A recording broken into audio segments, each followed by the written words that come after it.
சேதுபதி சாரை சந்தோஷப்படுத்தணும் அப்படிங்கிறத அந்த இடத்துல சொல்ல, இந்த கேரக்டரை விஜய் சேது சார் மட்டும்தான் பண்ண முடியும். அதை நீங்கள் பார்க்கும்போது ப்ரெஸ் போடுவோம், நான் வந்து வெளில நிற்பேன் அப்போ நீங்கள் சொல்லுவீங்க. இதை அவர் மட்டும்தான் பண்ண முடியும் இந்த கேரக்டரை. நான் இவர் பண்ணால் தான் நல்லாயிருக்கும் அப்படிங்கிறதையும் நம்பினேன். என்னென்னா அந்த கேரக்டருடைய இது ஏன்னா டக்குன்னு மாறிக்கிட்டே இருக்கும். ஒரு சீரியஸாக போயிட்டுருக்கும், மாஸாக போயிட்டுருக்கும், அது பையன் அப்படியே காமெடியாக மாறும். காமெடி போயிட்டே இருக்கும், டக்குன்னு அது எமோஷனில் மாறும். வண்டி ஓட்ட தெரியாமல் வண்டி ஓட்டுவாங்கல்ல, அப்படி ஒரு கேரக்டர் இந்த கேரக்டர். ஆனால் ரசிக்கக்கூடிய கேரக்டராக இருக்கும், ரொம்ப லவ் பண்ணக்கூடிய ஒரு கேரக்டராக இருக்கும்.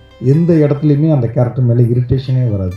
கொஞ்சம் விட்டோம்னா அந்த கேரக்டர் மேலே ஒரு பயங்கர இரிட்டேஷன் வந்துடும். அப்போ இது அவர் மட்டும்தான் பண்ண முடியும். அதை ரொம்ப அழகாக ரொம்ப ரசித்து அதை எடுத்தோம். ஸ்பாட்லேயே எல்லாருமே வந்து அதை அவர் பண்ணுற ஒவ்வொரு மொமெண்ட்டையுமே ரொம்ப சிரிச்சாங்க. எல்லாருமே பொதுவாக யூனிட்டில் வந்து தூரமாக போயிடுவாங்க. ஒரு இடத்துக்கு மேலே ஒரு 4-5 நாளில் அப்படியே அங்கே போய் உட்காந்துருவாங்க. ஆனால் நித்யாவும் சேது சார் பண்ணும்போது வேடிக்கை பார்ப்பாங்க. ஒரு மேனேஜர் எல்லாரும் வந்து நிற்பாங்க. அதை அழகாக அவங்க ஆக்டிங் அப்படி அழகாக இருந்தது.